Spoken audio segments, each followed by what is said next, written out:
നമസ്കാരം. റാഫ്റ്റോക്ക് ഫുട്ബോളിലേക്ക് അവർക്കും സ്വാഗതം. പ്രീമിയർ ലീഗിലും ഗ്യോക്കറസ് തൻ്റെ പണി ആരംഭിച്ചിരിക്കുന്നു. ഇരട്ട ഗോളുകൾ അദ്ദേഹം നേടിയ മത്സരം, ടിംബർ ഇരട്ട ഗോളും അസിസ്റ്റുമായിട്ട് മിന്നിക്കെത്തിയ മത്സരം. 5-0 ലീഡ്സിനെ ഇതാ ആഴ്സണൽ പരാജയപ്പെടുത്തിയിരിക്കുന്നു. സാക്കയും ഒരു ഗോൾ കണ്ടെത്തി. വളരെ വളരെ സന്തോഷകരമായ ഒരു റിസൾട്ട്. പക്ഷേ സാക്കക്കും ഒഡേഗാർഡിനും പരിക്ക് പറ്റിയത് ഒരു തിരിച്ചടിയായി മാറിയിട്ടുണ്ട് ആഴ്സണലിന്. അടുത്ത കളി ലിവർപൂളിനെതിരെയാണ്. താരങ്ങൾ അവരുടെ ഫിറ്റ്നസ് വീണ്ടെടുക്കും എന്ന് തന്നെ കരുതാം.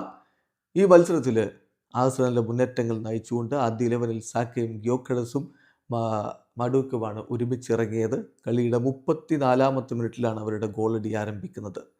ടിംബറിലൂടെ അവർ ആദ്യ ഗോൾ നേടുന്നു. തീർച്ചയായിട്ടും അവിടെ അങ്ങ് ആഴ്സണലിൻ്റെ ഗോളടി മേളത്തിൻ്റെ ആരംഭം. പക്ഷെ പിന്നാലെ ഒഡേഗാർഡിനും പരിക്ക് പറ്റി. എൻവനാരിയെ കളിക്കളത്തിലേക്ക് ഇറക്കി. ആദ്യ പകുതി അവസാനിക്കുന്നതിന് മുമ്പ് സാക്കയുടെ ഗോൾ പിറക്കുന്നു. ഇടവേള സമയത്ത് അവർ ഏകപക്ഷീയമായ 2 ഗോളുകൾക്ക് മുന്നിലായിരുന്നു. രണ്ടാം പകുതിയിൽ തുടക്കത്തിൽ തന്നെ ഗ്യോക്കറസിൻ്റെ ആദ്യ ഗോൾ, ആഴ്സണലിനായിട്ടുള്ള പ്രീമിയർ ലീഗിലെ തൻ്റെ ആദ്യ ഗോൾ അദ്ദേഹം നേടുന്നു. 48-ാമത്തെ മിനിറ്റിൽ ഗ്യോക്കറസിൻ്റെ ഗോളിലൂടെ അവർ 3-0 മുന്നിലായി. എന്നാൽ പിന്നാലെ സാക്കയ്ക്കും പരിക്കേൽക്കുന്നു. ട്രൊസാർഡിനെ കളിക്കളത്തിലേക്ക് ഇറക്കേണ്ടി വരുന്നു. 56-ാമത്തെ മിനിറ്റിൽ ടിംബറുടെ അടുത്ത ഗോൾ പിറക്കുന്നു. 4-0 അവർ മുന്നിലേക്ക് എത്തുന്നു.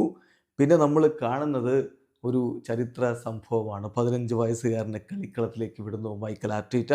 നടുക്കിനെ പിൻവലിച്ച് ഇതാ മാക്സ് ഡൗമനെ കളിക്കളത്തിലേക്ക് വിട്ടിരിക്കുന്നു. പയ്യന് 15 വയസ്സേ പ്രായമുള്ളൂ. ഏതായാലും 64-ാമത്തെ മിനിറ്റിൽ തന്നെ ചെറിയ പയ്യനെ കളിക്കളത്തിലേക്ക് വിട്ടു ആഴ്സണൽ.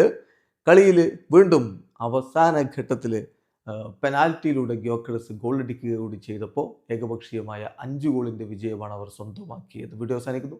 ഫുട്ബോൾ ലോകത്തെ കൂടുതൽ വിശേഷങ്ങളുമായി റാഫ്റ്റോക്സ് വീഡിയോ എത്താം.